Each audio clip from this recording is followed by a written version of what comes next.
Hi, I'm Christian Avery, and I'd like to introduce our senior design project. We are the Metal Printer Hybridization Group. We are continuing the design work of a scalable, open-source, lower-cost metal 3D printer. Let's talk about how it works. Hi, my name is Tailor Goergen, and I'm going to take you through the setup of our machine.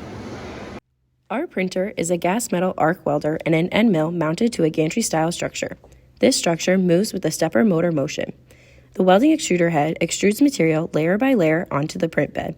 Once finished, the armature raises the welder out of the way and allows for the milling operations to begin.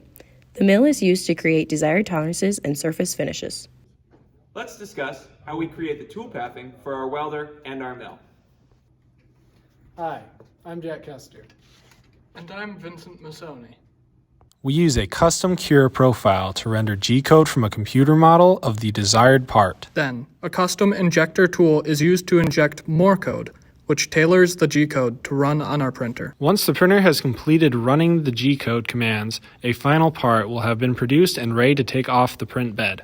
We hope this technology will be a large step towards more accessible metal 3D printing.